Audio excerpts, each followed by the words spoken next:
topic for today.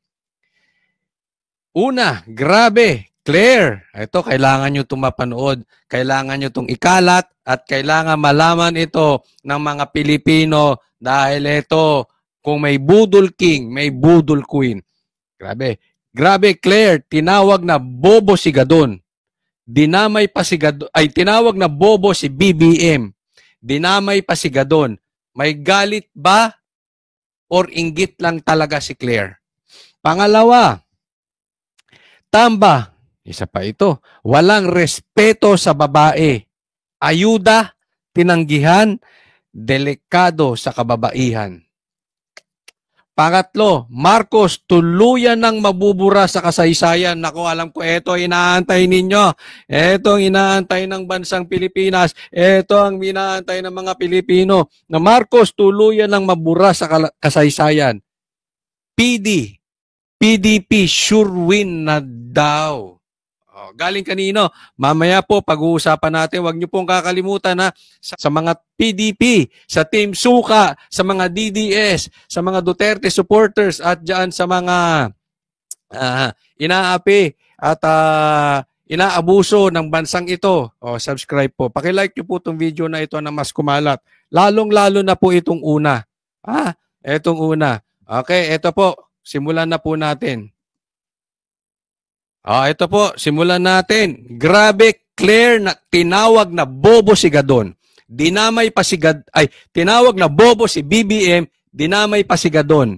May galit ba or sadyang inggit lang to si Claire? Ayan na, tingnan nyo po to. Napaka-importante. Ikalat nyo po ito, okay?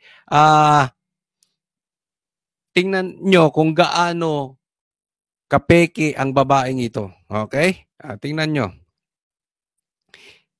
I-analyze niya natin si PBBM. Ano ang nakita niya kay Larry Gadon? I-analyze niya natin si PBBM. Ano ang nakita niya kay Larry Gadon, kay Secretary Larry Gadon, para i-appoint siya as advisor for poverty alleviation? Anong meron? Claire, ako nagtatanong Okay, hindi natin alam kung totoo ba itong video na ito o AI ba ito. Pero pakisagot, Claire, ikaw ba ito? Ikaw ba ito? At totoong sinasabi mo, kine-question mo yung pagkaka-appoint ni Larry Gadon. Ito'y sinabi niya nung June 29, 2023. Baka mamaya, ito lang sa akin kasi nauuso po ngayon ang AI, no? So pakisagot mo kung tunay ba itong video na ito o AI. Kung fake news ba to? Kasi mahilig ka sa sinasabi mo, mga fake news kami. Pero, kung totoo ito, ikaw ang peke. Baka mamaya, clone yung kaharap ni BBM na inappoint. Kasi iba yung sinabi nung June 29, 2023, ngayong 2025, iba tono. Pakinggan nyo, pati si Marcos, tatawaging mahina ang utak, bobo. Ano ang meron siya para gumawa pa ng posisyon, bagong posisyon? At anong meron siya para paggastusan siya ng gobyerno, di ba? Na wala sa iba at wala pa sa ibang departamento na pwedeng gawin. Bakit siya? Kinakasyan natin mo, bakit siya? Ako ramdam ko kayo ang tanungin ko, ramdam nyo ba yung inggit? Kasi bakit siya? Ba't hindi ako Parang ganun Siyempre, hindi niya didiretsuhin yun. Pero bakit siya? Di ba? Tingnan nyo ngayon. Yung ginawa ni BBM kay Gadon, kaya in-appoint, same na same yung ginagawa niya sa'yo. Kung bakit ka in-appoint. Aso. Tagatahol. Asong ulol. Ginawa kayong secretary, ginawa kayong undersecretary para tagatahol. Abogado. Nakatapos ng bar. Disbar nga lang yung isa.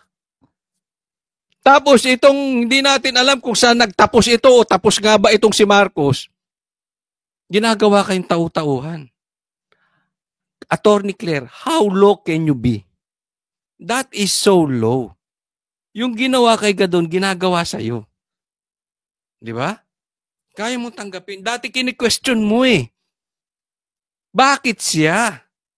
Bakit kailangang gastusan ng gobyerno? Wala na sa iba na pwede pang departmento na pwedeng gawin. Ibig sabihin, taga-tahol lang eh. Ikaw ngayon yan. Back to you. Binabalik yan sa'yo. Ikaw, Attorney Claire. Di ba? Galing sa Team Suka. Kainin mo suka mo, Attorney Claire. Di ba? Ang nakakataka part na ganito, ilan na ba ang advisor ni Pangulong Marcos maliban sa mga sekretaris niya? Ibig bang sabihin nito, partner? Ayoko kasi maging nega, partner. Di ba pag sobrang dami mong advisor, para lumalabas, wala ka talagang alam. Ay, hindi niya lang madiretso. Oh, pero anong ibig sabihin? Di ba pag sobrang dami mong advisor, Marcos, parang lumalabas, Marcos?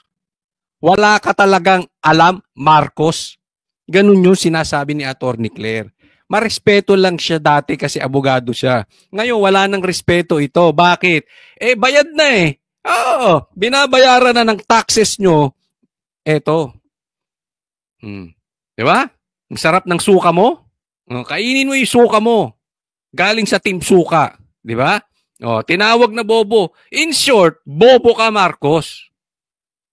Kasi, let's be honest. Saan ba nakilala to si Gadon? Meron ba tong nagawa? Wala, di ba? Nakilala lang to ng pasigaw-sigaw ng bobo. Tapos kinontra niya. Wala na ba kayong ibang wala na ba kayong mapiling iba? Una, doon lumabas ang insecurities niya. Why not me? Why not me? Siyempre, hindi niya anuhin yun. Pero yung bobo, tapos kini-question mo na walang alam si Marcos, ibig sinasabi mo na parang yung pagkuha mo kay Gadon na walang ibang sinasabi kung hindi bobo, sinasabi mo kay Marcos. Tama ba o tama-tama? Ganito ka plastic tong babae na ito. Ito itong video na ito, maraming